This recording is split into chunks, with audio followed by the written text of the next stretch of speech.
Bonjour, aujourd'hui je suis très contente de répondre à une question. Une personne qui me dit voilà, je n'ai jamais le même agenda, je travaille toujours à des moments différents et je n'arrive pas à faire tout ce que je veux faire et je n'arrive pas à gagner en productivité. Qu'est-ce que je peux faire, Sophie, pour pouvoir être plus productive?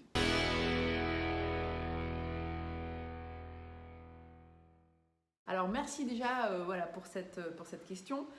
Et alors moi j'ai envie de te donner un conseil, et c'est un conseil que j'ai mis en place, notamment j'appelle ça moi mes reviews, c'est notamment une review qu'on peut mettre en place qui est super simple, c'est de planifier ta journée la nuit d'avant. Alors, en fait, tu vas dire, mais c'est hyper simple. Oui, mais c'est tellement simple que la plupart du temps, on n'y pense même pas et on ne le fait pas. Alors, finalement, peu importe l'heure à laquelle tu te couches, peu importe l'heure à laquelle tu finis de travailler, donc ça dépend, il y a des gens qui vont préférer le faire juste à la fin de leur journée, à la fin de leur journée de travail, d'autres qui vont le faire avant d'aller se coucher. L'idée, en fait, c'est vraiment de prendre ces 5 minutes, 5 minutes pour regarder ton agenda et voir en fait ce que tu vas avoir le lendemain. Ce que je fais, c'est que je regarde mon agenda, je regarde tous mes rendez-vous et je regarde à peu près combien de temps ça va me prendre. Donc par exemple, 11 heures, coaching, durée 45 minutes. 14 heures, appel de groupe de coaching, durée 90 minutes. 18h30, yoga en ligne, durée 60 minutes. Ensuite, je vais me focaliser sur mes projets et toutes les tâches que je voudrais réaliser et voir accomplies le lendemain. Donc, par exemple, 9h, point de communication avec Céline, 30 minutes. 9h30, écriture de mon livre, 60 minutes. 16h, vérifier mes emails et tout nettoyer, 30 minutes. Ensuite, je vais rajouter en fait tout ce qui est personnel, tout ce que je voudrais voir réaliser de personnel. Donc, par exemple, trouver un cadeau pour un copain d'un de mes enfants. Là, à peu près, on va dire 30 minutes. Passer la commande de toutes mes commandes de courses, style légumes ou ma commande sur le drive, 30 minutes.